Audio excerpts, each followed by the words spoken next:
আপনারা দেখছেন FS RL ভিডিওটি ভালো লাগলে আমাদের চ্যানেলটিকে সাবস্ক্রাইব করে আমাদের পাশে থাকা বেল আইকনটি প্রেস করে আমাদের সাথে বলবো এবং আমার কথাটা মিলিয়ে নেবার চেষ্টা করবেন জাঙ্গিপাড়া গ্রামবাসীদের কাছ থেকে।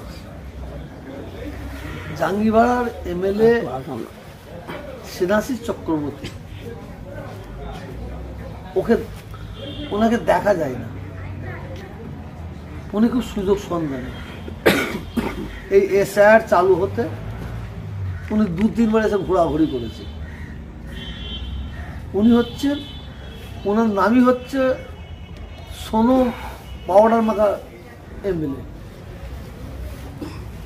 উনি ফুরফুরা শরীফ, এটা হচ্ছে ভারতের 2য় মুসলিম তীর্থভূমি।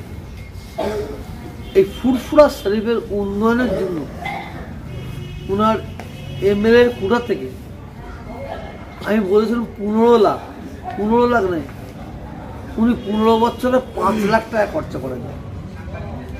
5 লাখ টাকা ফুরফুরা শরীফের উন্নয়নের জন্য উনি খরচা করেন। আর এই যা উন্নয়ন দেখছেন এটা ফুরফুরা পর্যটক কেন্দ্র থেকে। এই উন্নয়নের জন্য যাকে মোবারকবাদ দিতে হবে তার নাম হচ্ছে মমতা ব্যানার্জি, তার নাম হচ্ছে ববি হাকিম সাহেব।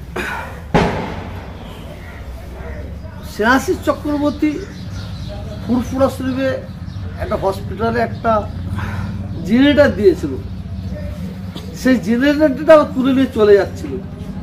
ফুরফুরা শরীফের মানুষজন জানতে পারলে তার ঘিরে ধরেছে, তখন এই জেনারেটর রেখে দিয়ে পালিয়ে গেছে। এই ফুরফুরা শরীফে যত লবির মূলের কারণ হচ্ছে উনি। আপনারা জানেন এই ফুরফুরা শরীফে একদিন বোম মারামারি হয়েছিল, তরোয়াল নিয়ে দৌড়দৌড়ি করেছিল মানুষ। মানে ফুরফুরা শরীফের মানুষের রাত্রে ঘুম হারাম হয়ে গেছিল। আজকে যারা এই ধরনের কাজ করেছিল তারা আজকে স্বীকার করছে যে তাদের কে এই ধরনের কাজ করেছে, কে কাজ করেছে।